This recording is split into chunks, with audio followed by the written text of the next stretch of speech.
Sementara itu pemirsa, pasca ditetapkan sebagai tersangka pada Sabtu lalu, keberadaan mantan Jampitsus Febri Adriansyah tidak diketahui. Namun, Kejagung pastikan Febri masih di Indonesia dan dalam pengawasan penyidik.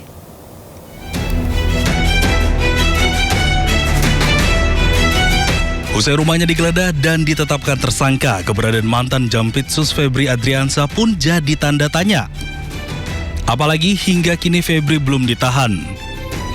Namun Kepala Pusat Penerangan Hukum Kejaksaan Agung Anang Supriyatna memastikan Febri berada di Indonesia.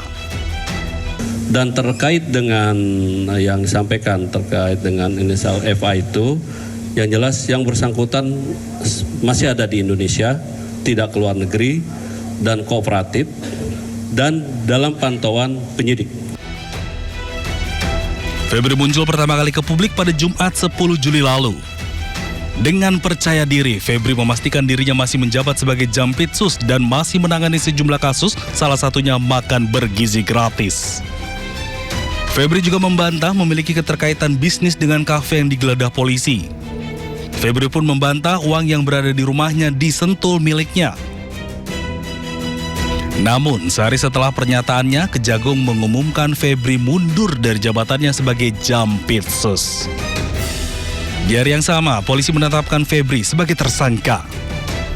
Ia diduga terlibat kasus korupsi dan pencucian uang terkait batu bara PLTU, Asabri, dan Krakatau Steel. Usai ditetapkan sebagai tersangka, Febri tak lagi muncul di publik. Tim Liputan iNews melaporkan. Pemirsa, dalam laporan harta kekayaan penyelenggara negara LHKPN, ex-Jampitsus Febri Adriansyah yang menjadi tersangka dalam dugaan korupsi dan TPPU hanya tertera hartanya 18,26 miliar rupiah.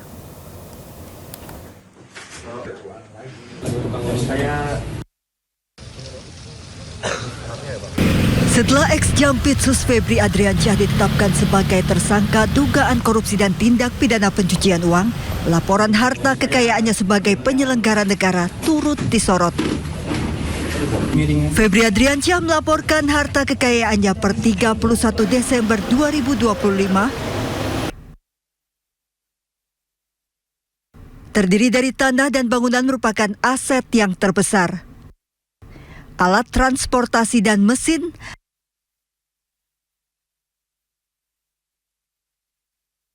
harta bergerak lainnya,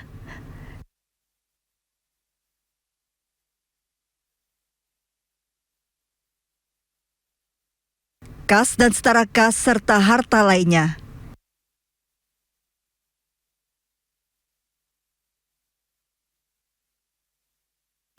Namun tercantum Febri tidak punya utang sehingga total harta yang dilaporkannya hanya 18,26 miliar rupiah.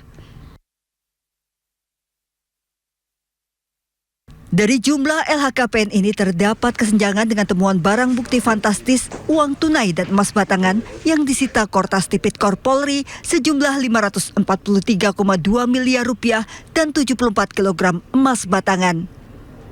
Dengan uang tunai yang disita saja jumlahnya 30 kali lipat dari harta yang dilaporkan, belum termasuk emas batangan. Meski Febri menyebut barang bukti yang disita ada pemiliknya. Sementara dalam konferensi pers di Kejaksaan Agung sebelum mengundurkan diri, Febri mengakui rumah di Sentul yang digeledah merupakan rumah pribadinya. Namun ternyata rumah ini tidak terdaftar dalam LHKPN.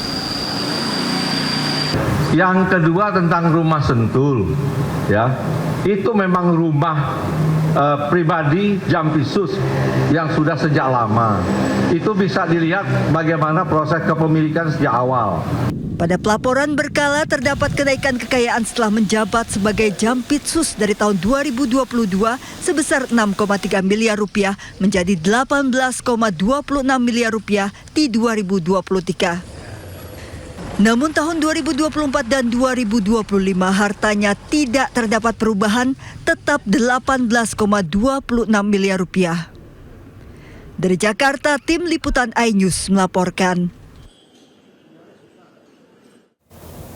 Sementara pemirsa, Ketua Komisi 3 DPR RI Habibur Rahman menyatakan pengalihan kasus ex-Jampitsus Febri Adriansyah dari Polri ke Kejaksaan Agung hanya merupakan penyerahan dan bukan pelimpahan. Namun, Komisi 3 berencana minta masukan langsung dari Mahfud MD terkait kasus Febri Adriansyah.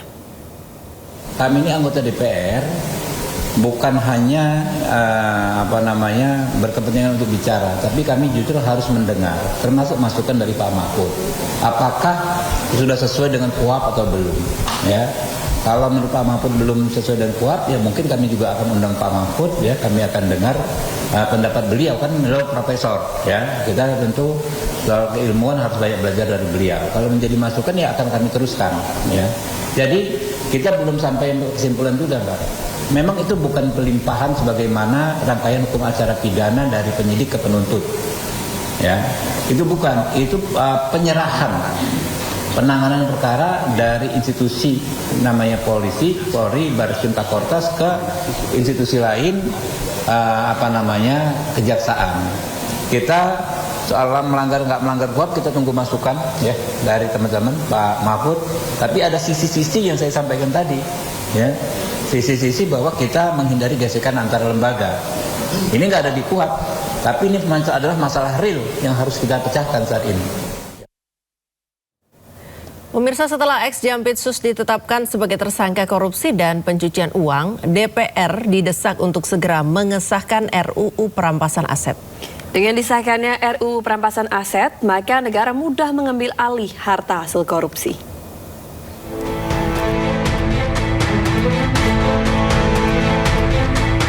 Setelah ditetapkan sebagai tersangka korupsi dan pencucian uang, publik mendesak aparat penegak hukum menelusuri aset yang dimiliki ex-Jampitsus Febri Adriansyah. Tidak hanya menelusuri, aset haram yang dimiliki koruptor juga harus disita. Ahli hukum Hibnu Nugroho menyebut payung hukum yang paling kuat untuk mengejar aset hasil kejahatan adalah dengan segera mengesahkan RUU Perampasan Aset. Hibnu menyebut dengan sahnya RUU Perampasan Aset, maka semua aset hasil korupsi bisa diambil alih oleh negara. Terhadap kasus Pak Febri yang ditemukan emas, itu emasnya dari mana, perolehnya dari apa, dalam tindakan apa, itu sangat bisa ditentukan. Kalau memang tidak bisa menjelaskan dalam pemilikan, bisa dirampas oleh negara. Demikian juga uangnya, itu milik siapa, kepentingannya apa, buktinya apa. Tanah demikian juga, tanahnya dari mana, miliknya siapa, kepentingan apa. Disitulah yang sebetulnya kalau kita ingin mengadopsi undang-undang perampasan aset di negara-negara menlo, itu sudah bisa. Tapi tampaknya pemerintah masih hati-hati melakukan perumusan tindak pidana perampasan aset. Sayangnya sejak usulan Undang-Undang Perampasan Aset digulirkan tahun 2008 lalu, hingga kini DPR belum juga mengesahkannya. Belakangan justru muncul isu jika RUU Perampasan Aset telah dikeluarkan dari program prioritas 2026 dengan alasan melanggar hak asasi manusia. Ketua Komisi 3 DPR RI Habibur Rahman menepisnya. Menurut politisi Partai Gerindra itu, hingga kini DPR masih terus berjuang untuk mengesahkan RUU Perampasan Aset. Jadi nggak benar kalau ada hoax di media massa, ada meme-nya juga, tapi kebanyakan dari akun anonim mengatakan DPR menolak pengesahan RUU Perampasan Aset. Faktanya ini udah 3 masa sidang ini kita terus gaspol RDPU, ya, terus membahas, ya, pembentukan Undang-Undang Perampasan Aset ini. Febri Adriansyah ditetapkan sebagai tersangka korupsi untuk 3 kasus besar. Uang 476 miliar rupiah dan 74 kg emas ditemukan di rumahnya. Dalam laporan harta kekayaan penyelenggara negara atau LHKPN, ex-Jampitsus Febri Adriansyah hanya tertera 18,26 miliar rupiah, sementara jumlah uang tunai yang disita 30 kali lipat dari harta yang dilaporkan. Tim Liputan iNews melaporkan. Komisi 3 DPR RI menggelar rapat bersama Perhimpunan Advokat Indonesia Pradi membahas rancangan Undang-Undang Perampasan Aset. Yang paham sekali soal penegakan. Rapat digelar di ruang Komisi 3 DPR Senayan, Jakarta, dipimpin oleh Ketua Komisi 3 DPR Habibur Rahman. Dalam kesempatan ini, Habibur Rahman membantah tuduhan yang menyebut DPR menolak RUU Perampasan Aset. Ia menjelaskan pembahasan RUU Perampasan Aset masih terus berlangsung dan memang membutuhkan waktu cukup lama karena merupakan undang-undang baru. kedepannya bahwa jadi teman-teman nggak benar kalau katanya DPR menolak pembahasan RUU perampasan aset. Ini faktanya ya, kita hadirkan advokat-advokat terbaik ya yang paham sekali soal penegakan hukum di Indonesia untuk memberikan pendapatnya. Tadi pagi sudah ada mahasiswa, ada juga doktor dari kampusnya Pak Hariponto dari Pancasila ya. Sudah 2 minggu juga kita full ya Padang ya, hampir tiap hari ya. Ya, besok lusa pun sampai akhir masa sidang ini kita terus gas ya RPU Undang-Undang Perampasan Aset. Teman-teman, saya perlu sampaikan ya, mengapa kita perlu semaksimal mungkin mendengar aspirasi banyak orang terkait Undang-Undang Perampasan Aset ini. Kenapa? Karena ini sesuatu yang baru. Kita bukan membuat undang-undang perubahan, bukan. Tapi kita membuat undang-undang baru berdasarkan pemikiran yang baru juga. Ya, jadi kita tentu ada beban konstitusional ya di pundak kami di sini kalau mengesahkan itu ya harus benar-benar cermat dan mendengar ya masukan orang. Karena itu ada konsep meaningful participation. Pemirsa, dalam rapat bersama DPR membahas RUU Perampasan Aset, Wakil Ketua Umum DPN Peradi Sutrisno menyoroti mentalitas aparat penegak hukum di Indonesia yang kerap menyalahgunakan wewenang. Mari kita simak informasinya.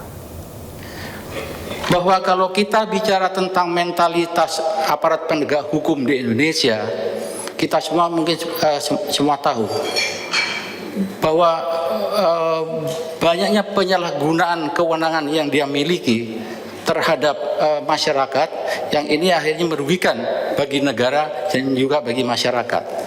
Dalam beberapa bulan terakhir ini bisa kita lihat bahwa banyak aparat penegak hukum yang tindakannya itu sangat merugikan dan cukup menjadi satu pandangan bagi masyarakat bahwa hukum ini tidak pernah berpihak pada masyarakat yang paling bawah.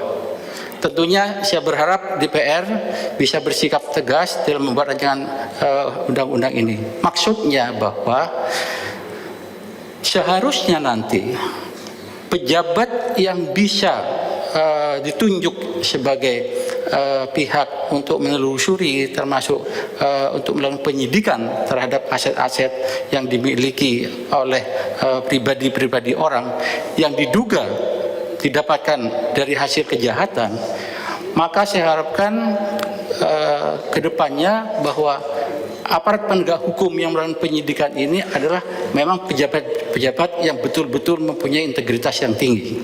Itu yang pertama. Yang kedua, mereka pun juga punya komitmen yang tinggi bahwa dia melakukan tugas itu demi kepentingan bangsa dan negara.